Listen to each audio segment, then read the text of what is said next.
क्या आप एक ग्रेजुएट हैं और मध्य प्रदेश में सरकारी नौकरी का सपना देखते हैं? तो यह वीडियो आपके लिए है। जी हाँ, एमपी में होने जा रही है पंचायत सचिव की सबसे बड़ी भर्ती और इस योग्यता, चयन प्रक्रिया और नियम सब कुछ बदल चुके हैं। जी हाँ, पंचायत सचिव 2026 में भर्ती any graduation plus computer diploma plus CPCT plus Hindi typing ये अनिवार्य कर दी हैं और 23,000 से ज़्यादा पद शानदार सैलरी के साथ, और सबसे खास है रिटर्न एग्जाम भी होगा। नमस्कार दोस्तों, मैं राम आप सभी का स्वागत करता हूं आपके अपने channel smart study bye Ram में। और आज मैं लेकर आया हूं एमपी पंचायत सचिव भर्ती 2026 की पूरी अपडेटेड जानकारी, जिसमें आपको एलिजिबिलिटी, सिलेबस, सैलरी, डॉक्यूमेंट और expected notification date, Madhya Pradesh राजपत्र जो विभाग ने जारी किया है, मध्य प्रदेश राजपत्र जारी हुआ है, वो सारी चीज़ें हम आज इस वीडियो में देखने वाले हैं, वो भी एक सरल लैंग्वेज में। तो पहले हम बात करते हैं योग्यता की। तो पंचायत सचिव 2026 की भर्ती के लिए जो क्वालिफिकेशन अनिवार्य है वो है कोई भी एनी ग्रेजुएशन होना चाहिए, आपके कोई भी सब्जेक्ट से आप ग्रेजुएट होना चाहिए। पहले ये भर्ती 12th पास से होती थी, लेकिन अब यह नॉर्मल के लिए ग्रेजुएशन है। और डीसीए, पीजीडीसी या कोई भी 1 साल का कंप्यूटर डिप्लोमा इसमें अनिवार्य कर दिया है। और सीपीसीटी पास करना कंपलसरी, वो भी हिंदी टंकन के साथ आपको सीपीसीटी होना चाहिए। और जो जीआरएस हैं उनके लिए आरक्षण है, वो 12वीं पास हो सकते हैं, 12वीं पास ही रहेंगे। और उनके लिए जो क्वालिफिकेशन रहेगी वो सीपीसीटी, तो उनके लिए भी ज़रूरी है। एज लिमिट क्या रहने वाली है? तो एज लिमिट लेने वाली आयु सीमा रखी गई है यहाँ पर न्यूनतम 21 वर्ष और अधिकतम 35 वर्ष। आरक्षण के अनुसार छूट दी जाएगी। SC ST OBC को आरक्षण के अनुसार छूट मिलेगी, और जो जीआरएस हैं उनको 50 ईयर्स रखा गया है। जो इसके बाद हम सिलेक्शन की बात करते हैं, तो सिलेक्शन इस बार चयन पूरी तरह पारदर्शी होगा। सिलेक्शन प्रोसेस कुछ इस तरह है। सबसे पहले रिटर्न एग्जाम होगा, CPCT score card, district wise merit list बनेगी, और उसके बाद डॉक्यूमेंट्स का वेरिफिकेशन होगा, पोस्टिंग, उसके बाद आरआर होगा। यानी इस बार क्या बिना परीक्षा के चयन नहीं होगा। आपको सबसे पहले रिटर्न एग्जाम निकालना होगा, फिर उसके बाद आपका डिस्ट्रिक्ट वाइज एक मेरिट लिस्ट बनेगी। मेरिट लिस्ट बनने के बाद डॉक्यूमेंट्स का वेरिफिकेशन होगा, फिर उसके बाद में पोस्टिंग ऑर्डर होंगे। और इसमें एक बात और राजपत्र में है कि आप इसमें यदि दो अभ्यर्थियों के समान अंक हैं, तो जिसकी एज अधिक है उसको यहाँ प्राथमिकता दी जाएगी। और उसके बाद भी यदि दोनों की एज सेम है, तो जिनका सीपीसीटी स्कोर कार्ड में मार्क्स अधिक होंगे उसको प्राथमिकता दी जाएगी। और दोस्तों, इस बार बिना परीक्षा के चयन नहीं होगा, ये सबसे अच्छा है। और परीक्षा कौन लेगा? परीक्षा लेगा एमपी पीएससी। अब हम बात करते हैं पदों की संख्या। एमपी में कुल 23,011 50 सदों पद प्रकाशित हैं, जिसमें 50% पद रोजगार सहायक के लिए आरक्षित रहेंगे। तो 50% तो ये रोजगार सहायक ले जाएंगे।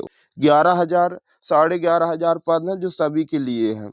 और इसकी मैं डिस्ट्रिक्ट वाइज सबसे लास्ट में डिस्ट्रिक्ट वाइज जानकारी आपको दे दूंगा कि कौन से डिस्ट्रिक्ट में कितनी वैकेंसी है। तो अपने ज़िले में यह नौकरी करने का सुनहरा अवसर है।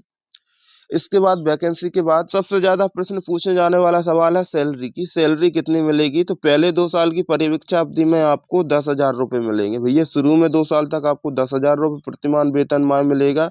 और उसके बाद रेगुलर होने के बाद वेतन आपको 19,500 से 62,000 रुपये तक मिलेगा। यानी 19,500 2 साल के बाद आपको मिलने लगेगा। साथ में टीए डीए अन्य भत्ते भी शामिल हो सकते हैं। यह नौकरी कैसे स्थायी है और प्रमोशन भी हो सकते हैं। इसमें पेपर होगा तो उसका सिलेबस कैसा रहेगा, है ना? तो अभी संभावित एग्जाम का संभावित सिलेबस इस प्रकार रहेगा, है ना? एमपी जनरल नॉलेज आएगा, जनरल हिंदी आ सकती है, कंप्यूटर नॉलेज आ सकता है, मैथ्स रीजनिंग, पंचायत राज एक्ट और रूरल डेवलपमेंट, ये तो आएगा ही आएगा। अगर आपको इसके PDF और नोट्स भी चाहिए तो आप मेरे टेलीग्राम ग्रुप को ज्वाइन कर लीजिएगा, है ना। अब इसके बाद हम बात करते हैं नोटिफिकेशन डेट की। तो नोटिफिकेशन की बात करें तो रूल बुक्स लागू हो चुकी है और नोटिफिकेशन आने की सबसे ज़्यादा संभावना है जनवरी में। जनवरी में ये नोटिफिकेशन आ जाएगा और इसके एग्ज़ाम होने की जो संभावित तिथि है वो फरवरी मार्च 2026 में इसके एग्ज़ाम हो जाएंगे। दोस्तों MP पंचायत सचिव भर्ती 2026 ग्रेजुएट युवाओं के लिए एक सुनहरा मौका है। अगर आपके पास ग्रेजुएशन, कंप्यूटर डिप्लोमा और CPCT है तो यह भर्ती आपके लिए बिल्कुल परफेक्ट है। तो दोस्तों तैयारी आप अभी से शुरू कर दीजिए और इस चैनल के माध्यम से मैं आपको ये तैयारी कराऊंगा। अब हम बात करते हैं कि डिस्ट्रिक्ट वाइज कितने पद हैं, उसकी बात करते हैं।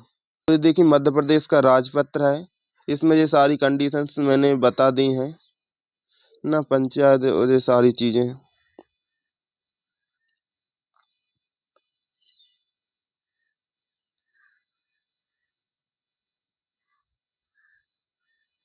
ये हमने अलग से बता दिया था, जो जैसे कि रोजगार सहायकों के लिए कोटा सचिव की कुल पदों के लिए विरुद्ध प्रत्येक आरक्षण श्रेणी में रिक्त पदों पर 50% किसका रहेगा, ग्राम रोजगार सहायक कर सकते हैं, आरक्षित रखा जाएगा। और ग्राम रोजगार सहायक जो सचिव के रूप में नियुक्त किए जाने पर इच्छुक हैं, जिसने ग्राम रोजगार सहायक के रूप में 5 वर्ष की सेवा बिना किसी सेवा व्यवधान के सफलतापूर्वक कर ली हो, उसके लिए है ये, है ना। तो ये मैं PDF भी आपको डाल दूंगा, जिसको आप जो राजपत्र है इसको आप पढ़ लीजिएगा।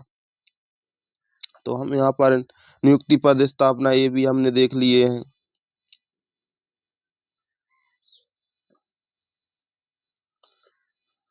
ये पूरा मैं सचिव का डाल दूंगा मैं आपको। तो आप यहाँ अब हम यहाँ को सोचिए कि नियम 4 में जो जारी हुआ है कि कौन से जिले में कितने हैं, तो हम इसकी बात करते हैं। सबसे पहले आगर मालवा में देखें तो 236 पद हैं।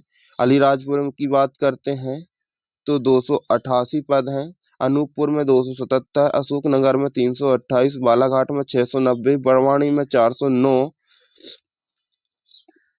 इसके बाद बैतूल में 534, भिंड में 439, भोपाल में 222, बुरहानपुर में 167 पद है, छतरपुर में 559, छिंदवाड़ा में 790, ज़्यादा से ज़्यादा हैं। दमोह में 460, दतिया में 290, लगभग जितनी पंचायत हैं सभी में ये पद हैं ना। देवास की बात करते हैं तो 496, धार में 763, डिंडोरी में 364, गुना में 419, ग्वालियर की बात करते हैं तो 421 पद हैं। हरदा में 263, इंदौर में 220, जबलपुर में 334, झाबुआ में 527, कटनी में 375, खंडवा में 407, खरगोन में 589, मंदसौर में 468, मुरैना में 476, नमदापुरम में 427, नरसिंहपुर में 450 ना, नीमच में 263, निर्वाणी में 136, पन्ना में 386, रायसेन में 521, राजगढ़ में 622, रतलाम में 419, रीवा में 820, सागर में 765, रतलाम में 695, सीहोर में 542, सिवनी में 635, शहडोल में 390, शाजापुर में 352, शिवपुर में 236, शिवपुरी में 587, सीधी में 400 और सिंगरौली में 316। इसके बाद टीकमगढ़ में 324, उज्जैन में 609, उमरिया में 236 और विदिशा में 577। तो टोटल पद हो रहे हैं 23,011। अब 23,011 में 50% तो आरक्षण रहेंगे और 50% में नॉर्मल भर्ती होगी। तो दोस्तों ये प्रत्येक जिले के अभी 52 जिले के हो सकता है ये पद और बढ़ जाएं, जो 3 जिले नए हुए हैं उसके लिए भी बढ़ जाएं। अभी 52 जिलों के लिए निकले हैं तो पद थोड़े बहुत कम ज़्यादा अभी हो सकते हैं, क्योंकि ग्राम पंचायतों का पंचायती राज से अभी ये नोटिफिकेशन मांगा है। ESB को ये जनवरी तक नोटिफिकेशन दे देंगे पूरा।